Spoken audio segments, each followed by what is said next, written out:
40. I want to welcome all of you again. This is the fourth session with Hannaniah, and they have all been fantastic. I just spend my whole week thinking about all the things that I've learned and everything I've seen. And I can't thank all of you enough for participating in this. And I know one thing, we'll want to have Hannaniah back again. Not too in the near distant future, we would love to have you back.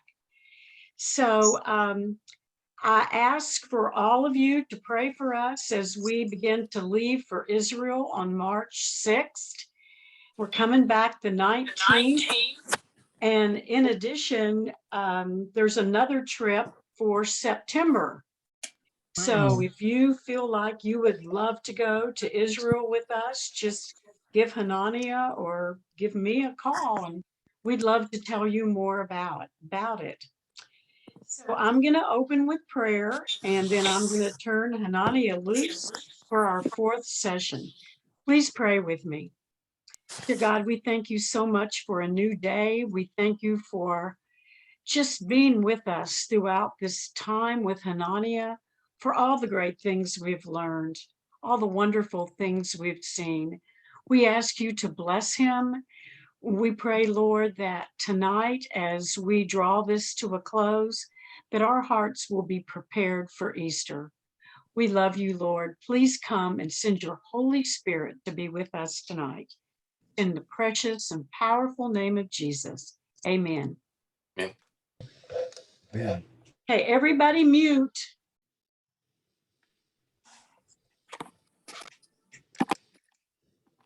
Friends, it's great to be with everybody again. Thank you so much for hanging in there and being able to continue on this series. It's been really amazing to be able to prepare those talks and to be able to share with you. Zoom is a kind of a funny way to do it because normally I feel from the group, it's nice to look at people and see the reactions and what is happening in the room. And on Zoom, all we have is one person at a time if I move my camera around. So it's kind of different, but thank you so much for everybody for staying with us to this last session. Our talk is about preparing our hearts for Easter. And there's so much that you can prepare. There's so much that we are all doing, and there's so much that you're preparing on your own level. But I would like to invite you to sometime between now and Easter to find a time that you can just be quiet.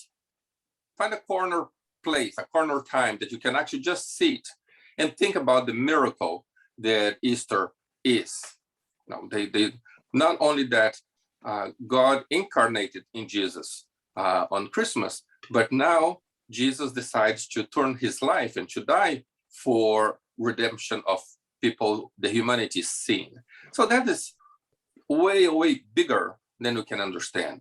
And it's a way better for us to try to quiet the voices in our heads and in our hearts and just allow our spirit to communicate with God and to help us to understand that. Today, I will kind of concentrate on the suffering of Jesus and on just the time of the Via Dolorosa and the time of Jesus going from the palaces, wherever he was, for the judgment, for the trials, all the way to the Holy Sepulchre, or today the Church of the Holy Sepulchre, or the burial time of Jesus. So that's what we're going to be doing today. Some of the things I'll be showing to you today is traditional. Many of the places that we know, we actually know that they were not there on the time of Jesus. Some of the places that are also today considered to be a station of the cross is a beautiful church. Others is just a little sign on the wall. And there's one that you see later on my pictures that is just a clothes hanger hanging from a nail on a wall, marking the station. So this is something that could only happen in the Holy Land. Some places just so famous, it's so important that deserve to have a big church. Other places are in places where that is not allowed to happen because other traditions owns the property. So therefore, it's just a little symbol, a little sign on the wall. So let me share my screen with you, and so we can see some of the pictures that I want to talk to. And then, as we did before, on the last 10 minutes or so, I'll come in and see if there's any question or any clarifications for what we're showing.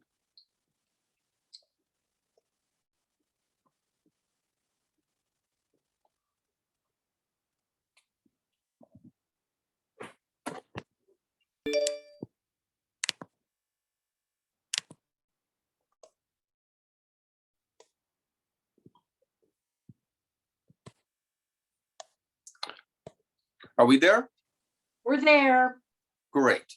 Well, I would like to just show this picture because a couple of years ago, Pastor Andy Nixon and Pastor Ann Spears came on my trip to the Holy Land, and it was a fantastic time. And then we had a time to bless each other on the Jordan River. And here, as you can see, Pastor Nixon is blessing Pastor Ann with the waters of the Jordan.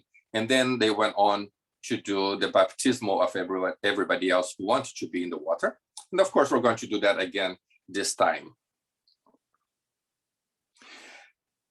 It was not very long ago, and Jerusalem was a very dark, very poor place.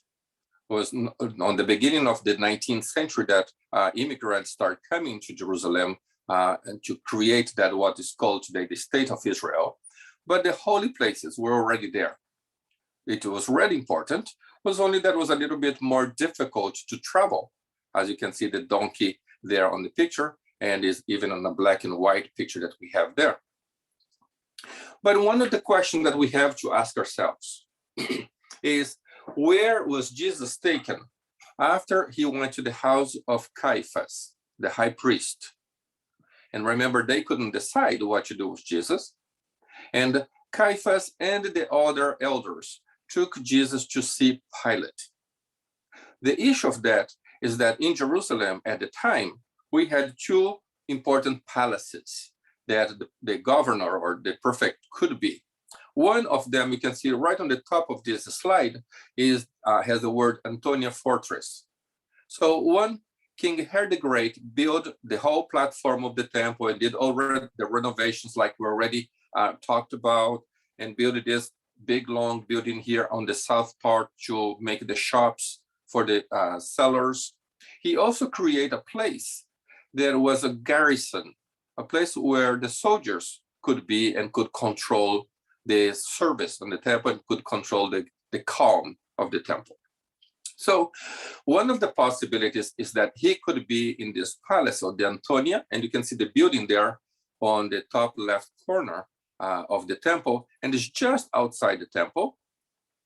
And the way that Herod did that building there, he wanted to make a point against the Jewish leaders of the temple, and he made a tower, the tower that you can see there, to be a little bit taller than the temple itself.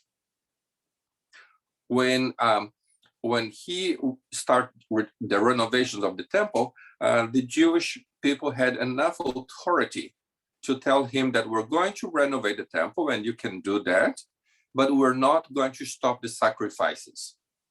Therefore, twice a day, he would need to stop his work, and then all the priests would come in with bells and to make sacrifices. And then when the sacrifice was done, they'll go away and the workers will come back. And that upset him very much. We also know from historical sources that when he built the Holy of Holies, a place that only the high priests were allowed to enter, the authority of the temple kind of forced him or imposed upon him to build and to use platforms so the workers would not touch the ground.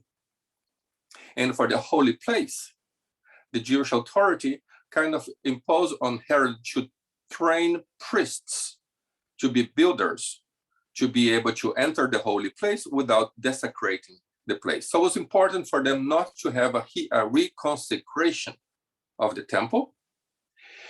And that's why today we still call that temple the second temple, because it was not a reconsecration, therefore is not the third temple.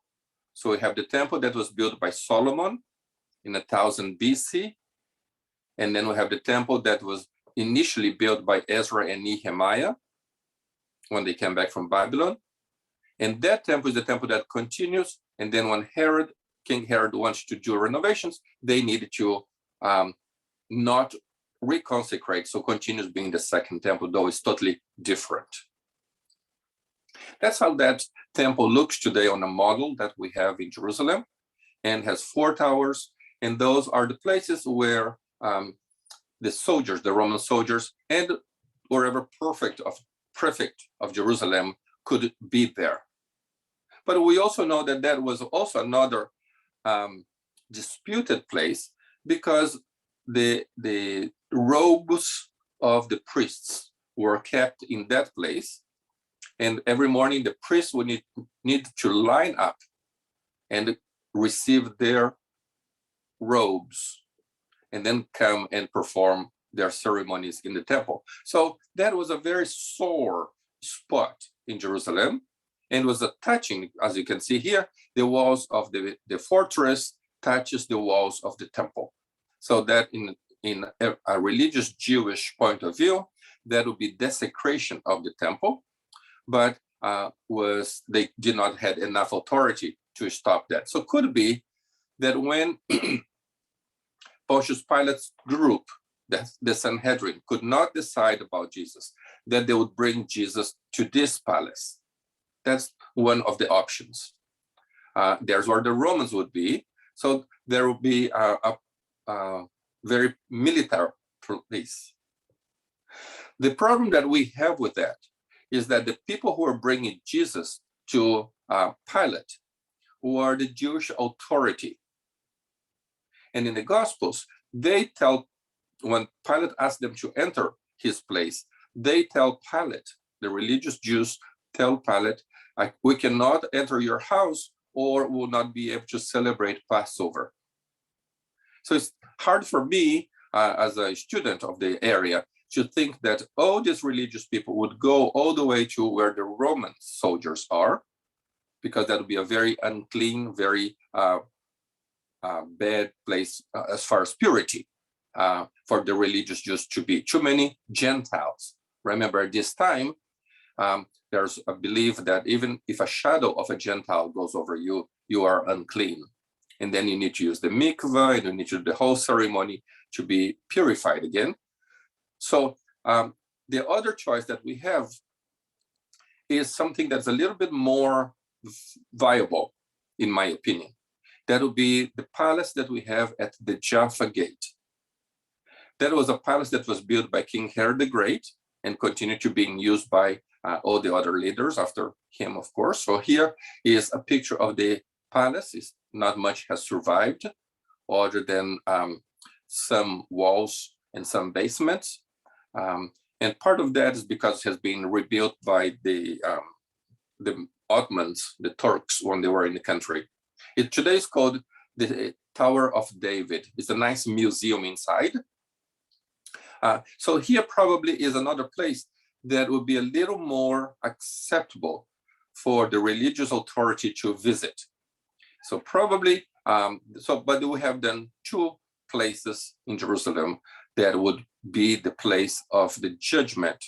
Could be that Pontius Pilate was on this palace that was nicer and bigger and more private and more civilian.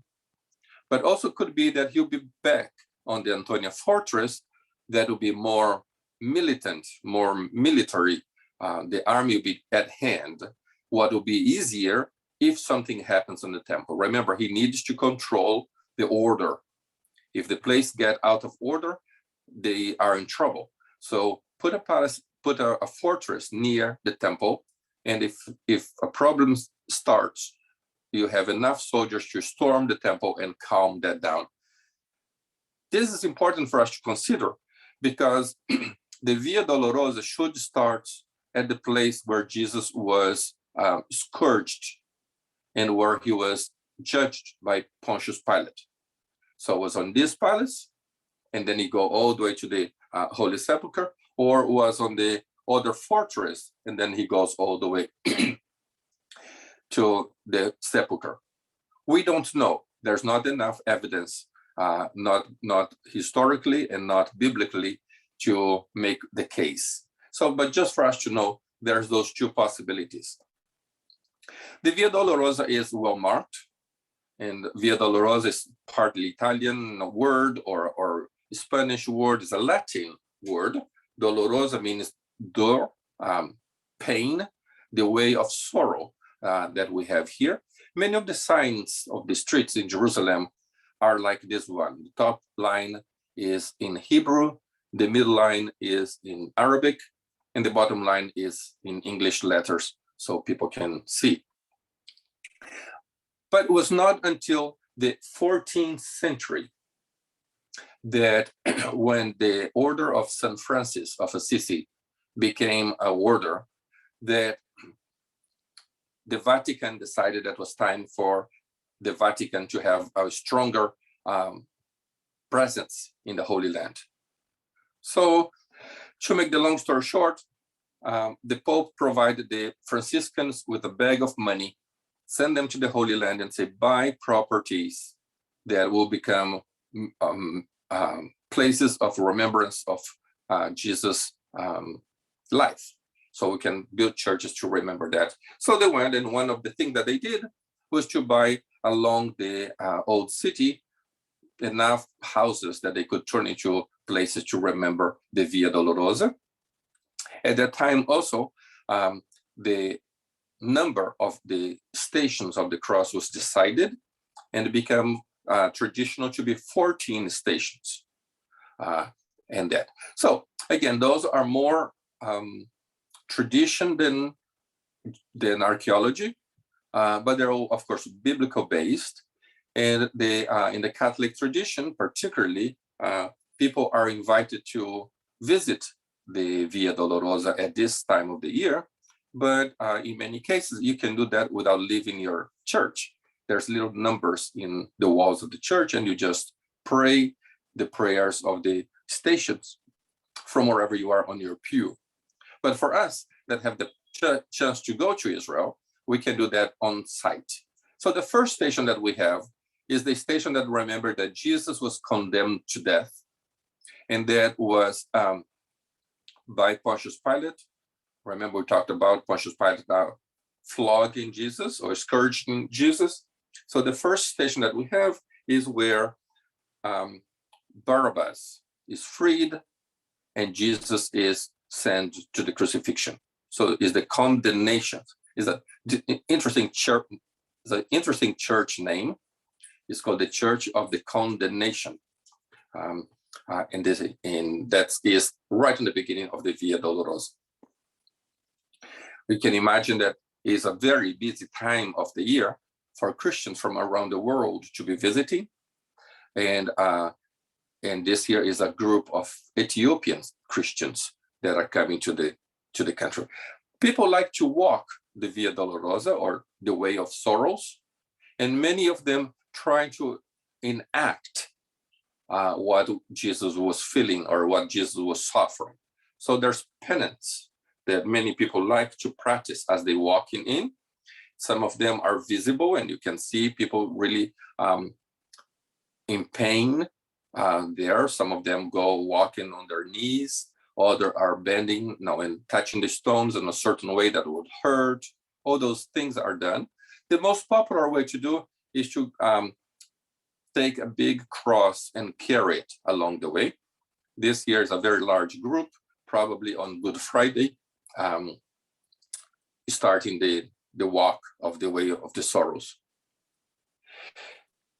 The first station and the second stations are two very nice, large Franciscan churches. Why? Because they could buy the land. So they bought the land in the 14th century, and they just emptied it and made the two large churches. So the second station commemorates that Jesus actually receives his cross. He's being scourged, he's being condemned on the first church. On the second chapel, then he gets the cross, and then he starts walking, carrying his cross. Another thing that only could happen in the Holy Land is this arch that we have here is just between the second and the third station of the cross. And it's called the Ecce Homo arch. Today marks the place of a very interesting Catholic order in Israel called the Sisters of Zion. And they have a very nice place there. And the basement of their convent, they believe that is the floor of the Antonia fortress. And there's enough evidence to believe that that is the right place. So it's not one of the stations, but they have the floor where, according to tradition, Jesus was judged and scourged by Pilate. But in 135 AD, Emperor Hadrian came and conquered Jerusalem a second time. Remember, was conquered in 70 AD when the temple was destroyed. And then we had another rebellion of the Jews, and Hadrian crushed that rebellion. And in order to stop the Jews from Israel to rebel again, he forbid them to live in Jerusalem, and they forbid circumcision. He tried to build a temple to a pagan god over the temple of the Jews, and then he put an arch, like an arch de triomphe. And this picture here is the middle part of that arch, a 1900 years old arch that not really present day, but about 100 and some years ago, somebody came and said, oh, that's a nice flat area for me to put an extra room for my house. So that is a bedroom that belongs to the house on the right. So the same arch has three arches, one big one in the middle and two little ones on the side. The middle one is under the street today and has that room above it. The one on the right side is in the altar of this church of the Sisters of Zion. And the one on the left. And the arch, the smaller arch on the right side, is in a private home, just being used as a little closet, and you have shelves inside. So really interesting that such a big, important piece of history and archaeology is just incorporated into the modern buildings, and each one is for each group of people that has a different meaning of the same artifact. So continue down the road, and we realize that come to a point where the station calls for Jesus falls the first time. So you can imagine he had been scourged before, so he already been in prison for several days, and now he is forced to carry his cross along the road. When you are there with me and we're walking the Via Dolorosa, and I'm explaining to you as we go around, is so interesting to me, because always reminds me that probably what's happening to us is probably what was happening during Jesus' time as well. If you look around, our group will be very serious, thinking about and praying and listening and remember Jesus' suffering. But if you look around you, other people are shopping, other people are looking for a place to have a meal, other people are hurrying up to go to work. So there's a whole bunch of situations that on the same street, wherever we are doing the same movements, that will be having a different reaction. And assuming that during Jesus' time will be the same. For those who knew Jesus, seeing Jesus carrying his cross would be very painful. All those friends from Galilee, all those friends, the disciples and everybody else that knew Jesus well, would be very, very serious or sad about what was happening. The soldiers couldn't care less. It was just another person being crucified. Perhaps for the other people, buying and selling on the market, well, that's a thing that happens all the time. So interesting to keep that in mind as we are preparing our hearts for Easter, because in our society today is the same situation. Some of us will be really considering and putting our hearts in God's hands Other people don't even remember that is happening. Station 4, in my mind, is one of the most emotional, because it's the station that remembers that Jesus met his mother. And it would not be difficult for any of us to imagine how difficult that would be. Mary is the one who knows who Jesus is. Remember, throughout the whole gospel, we don't have many words on the lips of Mary. She's not a woman that talks all the time, but she's a woman who guards all those things in her heart, is one of the expressions that we have there. So she treasures all the things that's happened on Jesus' life on her heart. And she knew who he was from the very beginning. I mean, she was the one who was asked if she would be able to, she'd be willing to carry Jesus. And that's a story for another day. But I truly believe that she had authority or the right to say, no, I'm not interested in this gift.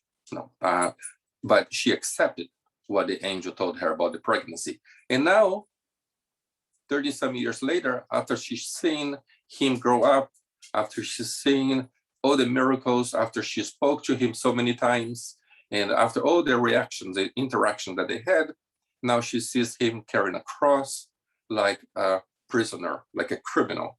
So that would not be easy. Yet, that station is one of the stations that has only that little carving above the door. It's not a big church that remembers that fact.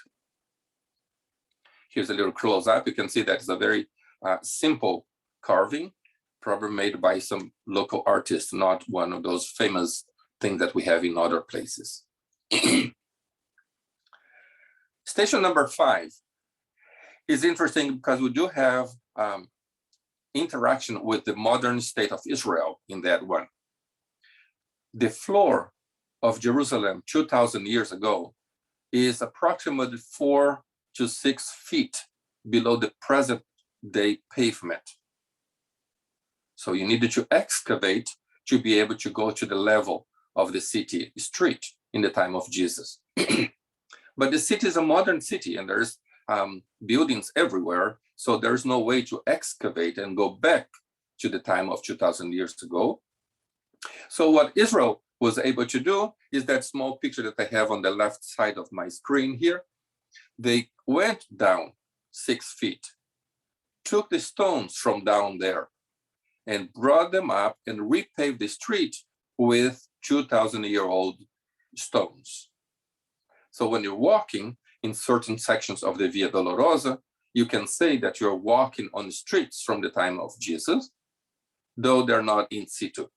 They have been lifted and put up so we can walk on the present day level on 2,000 years old rocks. Does that make sense? So that's what we have here on the left side.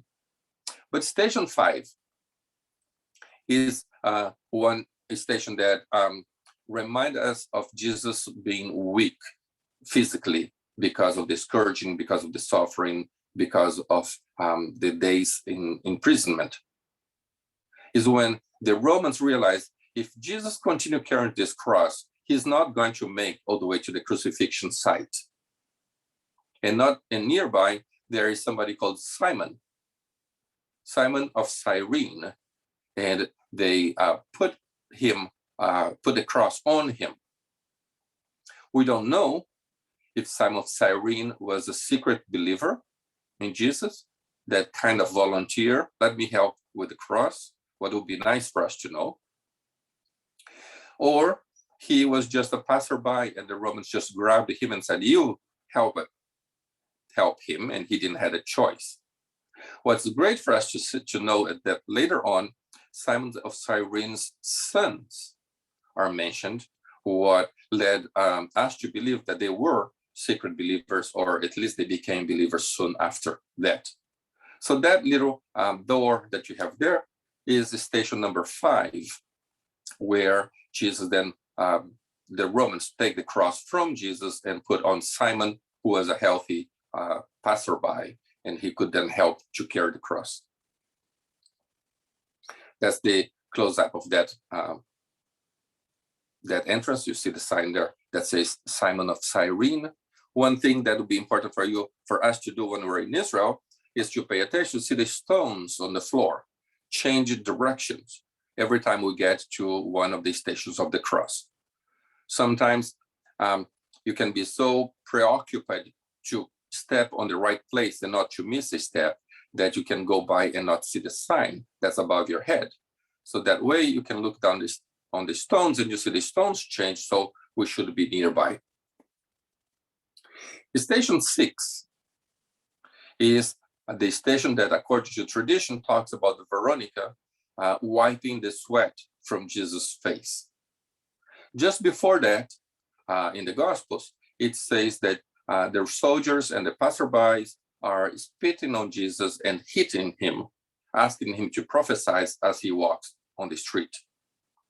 And the story goes that a woman that was nearby, probably another believer, took her veil from her head and wiped Jesus' face as an act of kindness.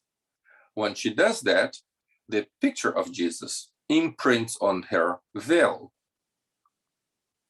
Believed or not, but they believe that veil today is in France, in one of the big churches in France, in Paris, France. And once a year, that veil is taken out, and the church can then remember that fact. That, to me, seems like it's a combination of signs. If you would just think back on the time that people spoke Latin, the word Veronica nicely divides in two words. If you cut the word in half, you have the word vero, and the other word is nica, Veronica, or very icon. So what if the story here is not truly, it's not really speaking about a woman wiping Jesus' face, a woman called Veronica, but what if it's something that did not got quite translated right, and is a moment when we have the true picture of Jesus, the vero icon of Jesus on that road, when Jesus is allowing all that suffering and allowing all that punishment because of the greater good that we have. So again, that's a church that is hardly ever open. So we just remember the fact of Jesus' face being wiped by Veronica from the door side, not inside of the church. That's how the church looks today. You can see the stones there in front of the darker door. So this is how we normally picture that story. Jesus carrying the cross, and then the woman with her veil, and you see there's a little imprint of Jesus' eyes and nose on her little white towel that we have there. So interesting idea. I mentioned to you before, but just for as a refresh, remember on the halo of Jesus, we have the 3 points of the cross, and that shows who Jesus is in any picture that you're looking. So that is a window in a church in Jerusalem. Station number 7 is one, again, that is normally closed. So is more towards the markets, the shops in the square. But station number 7, remember that Jesus felt a second time under the weight of the cross. So there's another building here that's not a Franciscan building, and has only that sign up there, and you see the door, and you see the situation of the walls of the church is not a well-kept church or building. But if you go inside, it's just one little chapel that we have there, and you see the modern art on the wall shows Jesus following on top of his cross, and then is a very simple altar, consecrated altar there. It's a very small church, so normally it's not open because there's not anybody to take care of the church. So most pilgrims never get to see the inside of this church. Station number 8 is another one of those stations that is interesting. That's the one I mentioned to you, that the whole station is just one little clothes hanger from a nail on the wall. And that it is. I'm sorry, my picture is not that clear. But station number 8 is another one that is mislabeled in our studies in the way that you understand. That station remembers that Jesus speaks to the woman of Jerusalem, because in the Gospels, it says that Jesus turned unto them, said, daughters of Jerusalem, weep not for me, but weep for yourselves and for your children. Because the word daughters was used, the tradition became that Jesus is speaking to women. But today, we had that in a previous class. We know that the word daughters means the people that lives outside the city walls, not the woman. There's the daughters of Jerusalem, the people that lives outside the walls of Jerusalem. There is the daughters of Jericho. There's the daughters of Tiberias. So those are people that live outside the city walls. So it would be good for us to be able to make two differences when we're reading the Bible stories. If the word daughter comes near a name of a city, the Bible is talking about the poor people who lives outside the city walls. If the same word, daughters, come near the name of a man, a person, then the Bible is talking about female children or wives. So daughters of Jacob, daughters of Joseph, daughters of John will be girls. Daughters of Jerusalem, daughters of Tiberias, daughters of Zion. Those will be the poor people, the people who lives outside the city walls. And that is the people that were more related to Jesus. Remember, those would be the people that will be in the Mount of Olives. Those will be the people saying Hosanna, Hosanna with the palm branches. Those will be the people that were there to eat the multiplication of loaves and fishes. Those are the daughters who are following Jesus around everywhere. So just a different understanding for us to add to what we're studying this week. Station number 9 is the station that marks that Jesus failed a third time. And that's another thing that's good for us to remember, because this does have a good memory. 3 times. Every time that something is mentioned 3 times, it means it happens constantly. How many times did Peter deny Jesus? 3 times. How many times did Jesus forgave Peter? 3 times. So, because in those days, you're writing a book on a parchment. So before you decide how big your book is going to be, how long your book is going to be, you need to see how long is the parchment that I can afford. So you buy your parchment first, and let's be 3 feet long or wherever. And then you decide how much words you can fit in that space. It's not like a computer program that you just keep adding pages and doesn't make a difference. You have a limited amount. It's like when you're writing, on the old days, you're writing a postcard. And you start with nice letters, and then you get smaller letters, because you have so much to say before you run out of paper to send your card. So there is no reason to be saying all the times that the disciples failed by arguing. So mention 3 times, and the reader would know that happens all the time. So here is probably the same thing.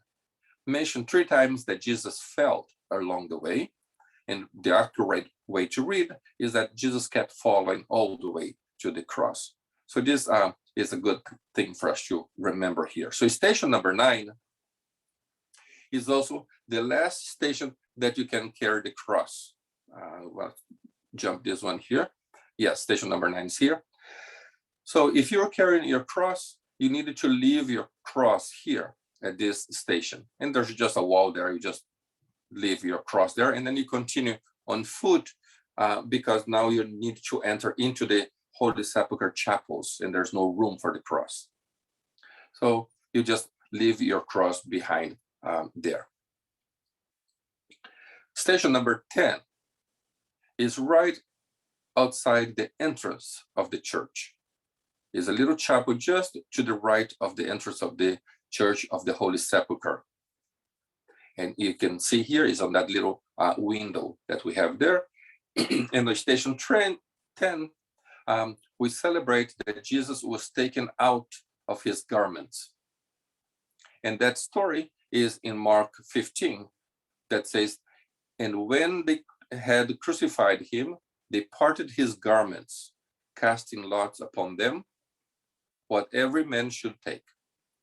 So when they took Jesus' garments, they threw the lots around to decide which soldier would take the sandals, which soldier would take the robe, which one would take the prayer shawl, and all those parts of Jesus' garments, because crucifixion was actually on the nude.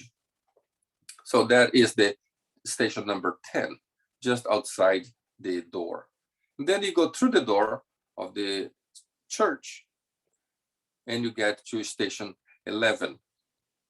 On station 11, we remember the fact that Jesus had been nailed to the cross.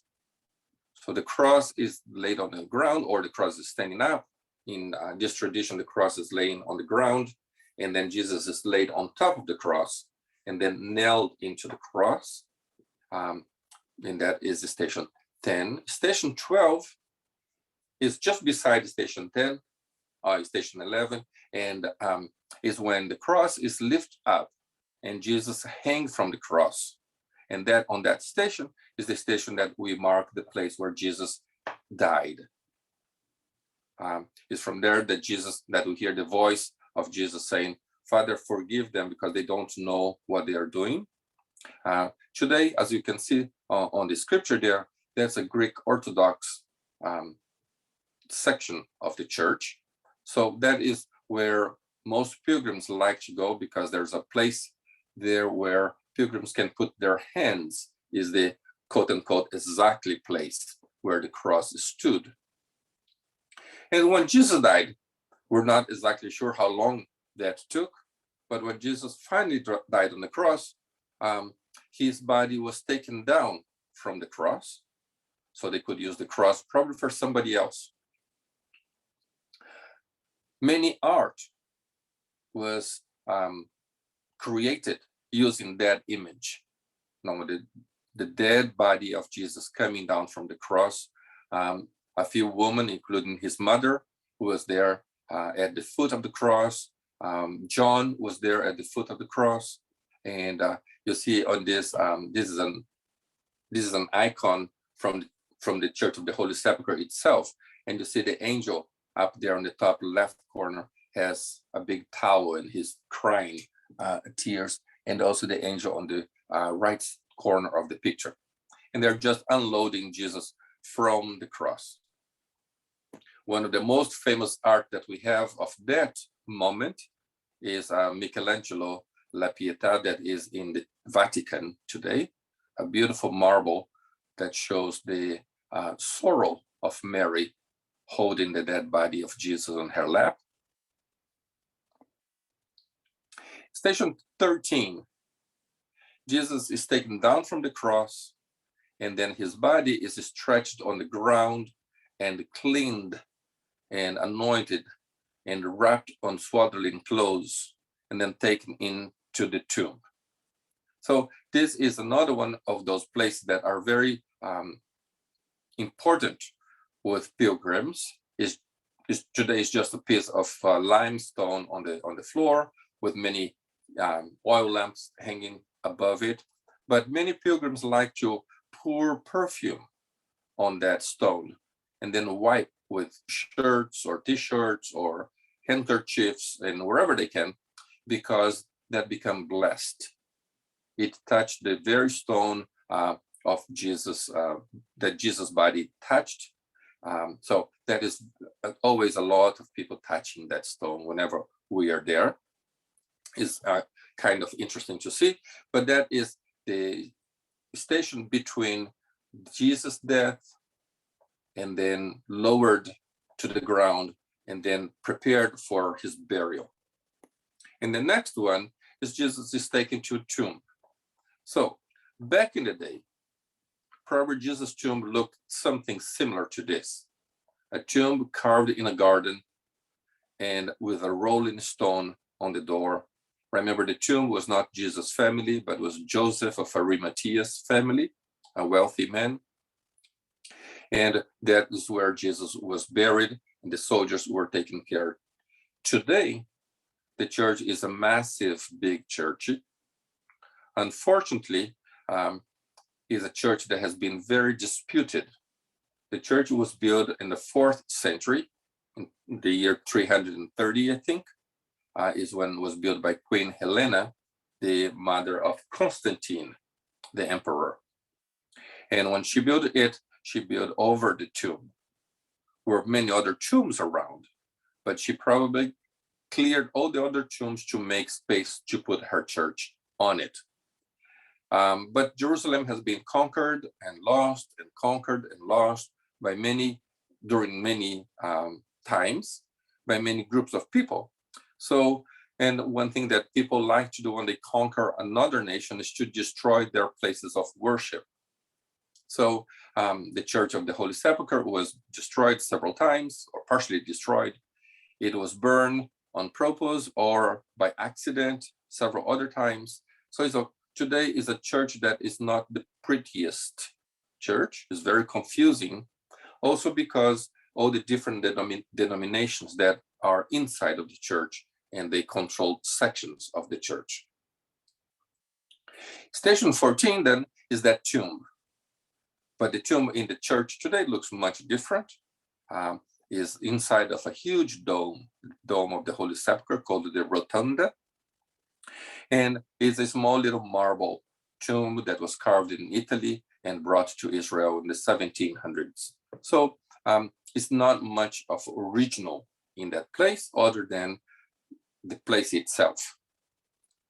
Now, many people like to say that the Church of the Holy Sepulchre today is inside of the city. Therefore, it could not have been the place of burial for Jesus because the burial place should be outside the city walls. And that is good.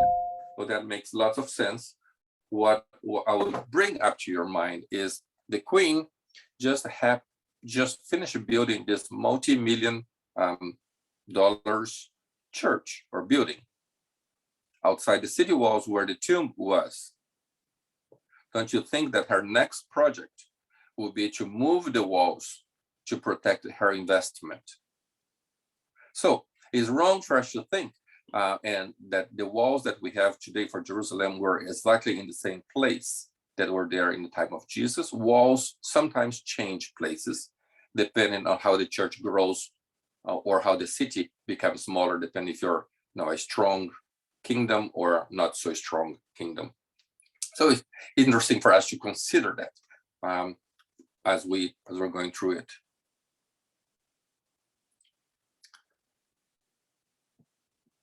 What happens to all those crosses? Just a little curiosity here. What happens to all those crosses that end up on station 9 in the end of the day?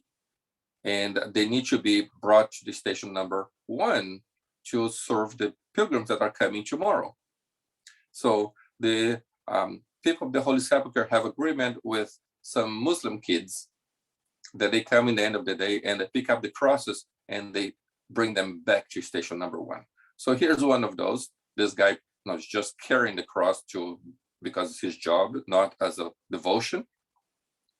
But it's very interesting to see that that's a practicality that needs to be done and somebody needs to do the work.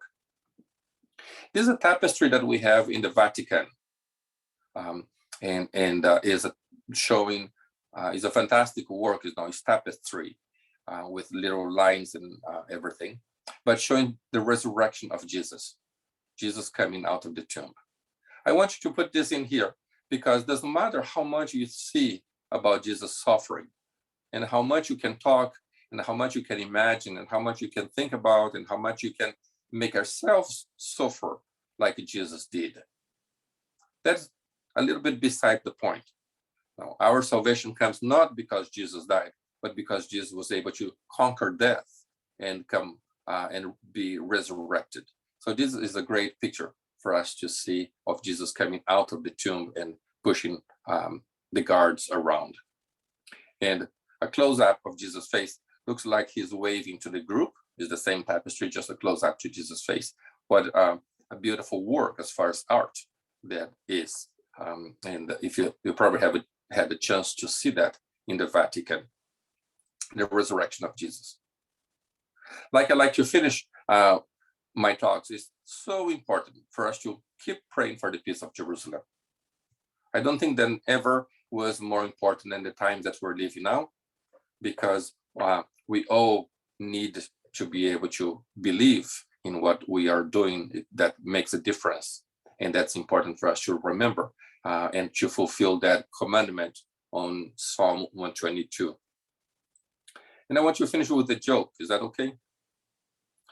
Look at Pastor Ann's face over here. And see, there's no person being baptized. I think she's telling Pastor Nixon, where did he go? Okay. Coming back to see if there's any question.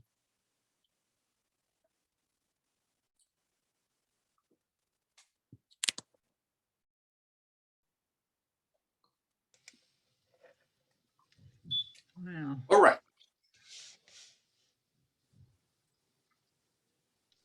Beautiful. Nadia, could you give us a definition of the difference of being just whipped and scourged? Yes. Scourged implies that you have a whip that has many tails. And also is normally accepted that we also insert pieces of bone or pieces of glass on your stripes. So every one of the stripes could be many stripes and not just one whip, but it would be many whips in one handle. So the fact that Jesus is not being able to carry his cross demonstrates that he literally had lost many of his muscles on his back.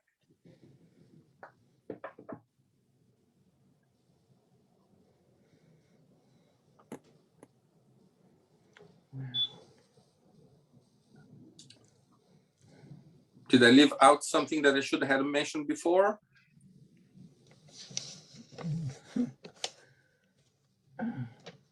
Just my bit of curiosity, could you give us an update on the Land of Seas project that you and Jim are working on? Sure. Not much to update. It has been very, very quiet and slow time for us and for everybody. With the situation, the limitations of COVID, we're not being able to travel and go to churches for lectures. We're not being able to travel to Israel, and we're not being able to have many workers. And it's all somewhat connected. It's been very difficult for us to raise any kind of funds if we're not going places. It's much easier for us to mention our ministry when we have a group that we're standing with. So we are faithful sending newsletters out through the email. We continue on a very slow motion what we're trying to do, and trying to be faithful to our call, but also being smart as neither me or Jim are getting any younger. So the combination of all those things is making our progress very slow. But keep us on your prayers. There's lots that we're planning to do. It's just that's becoming a little bit more slow and more difficult to get it done.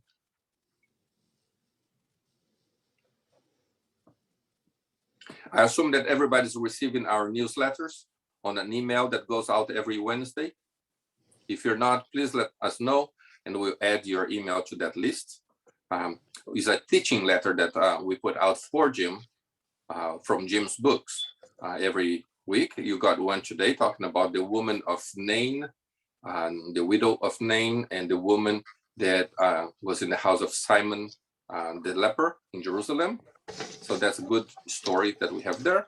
And there you have also a link showing how you can donate to our ministry.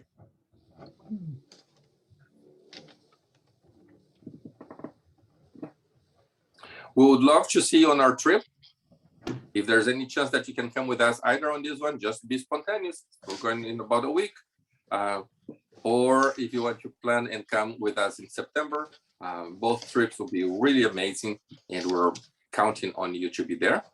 This is a big part of our ministry, has always been a big part of our ministry, to take people to Israel and teach them as we're there. So would appreciate to see you there.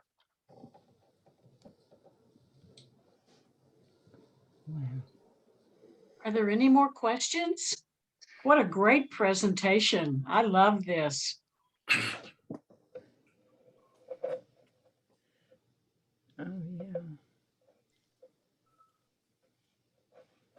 Questions or comments? It's just fascinating. Yes, it was. So friends, I would really like to invite you to take some time and read the scriptures, silently, as a personal devotion. Mhm. Read some of the hymns. There are beautiful poetry on those hymns in there, and take the time to build yourself up. It's been strange times during this period of COVID, when we couldn't go to church, we couldn't get together, we couldn't do this, we couldn't do that, but we still can pump ourselves up, personally, and that is something that I would highly recommend for us to do. And perhaps for some of us that are not so accustomed to do that, would be good to force a little bit. Like Jesus says, when you pray, go to your closet, close the door behind you, so that nobody can see what you're doing but your Father that is in heaven. So use that time as a meditation, and try to read and guide your mind on something that's specific. Would be a wonderful way to prepare your hearts for Easter. Keep us on your prayers. We have a lot in plans to do. There's a lot of people wanting to hear the good news, and we want to share. We just need to be able exactly how to do and how to go about it. Keep us in your prayers for that. All right. Well, good night, everybody. Thank you for participating, and we're going to be doing this again soon. So Thank you'll be you. hearing from us, and thank you, Hannaniah. Thank Thank you. you. Thank Good you. night. Good to see you. Thank you, Ann. Thank you. Thank Hannah. you. Thank you. Thank you, Hannaniah. Thank Bye-bye. you. Thank you, Mania. Bye, Steve. Bye, Hannaniah. Great to see you. Be safe over there. I'll bring you some water. That would be fantastic. I'm getting low. That's right. Need to refresh. That's exactly right. And maybe a shofar or something. Okay. See you later. See you later. Thank you, friends.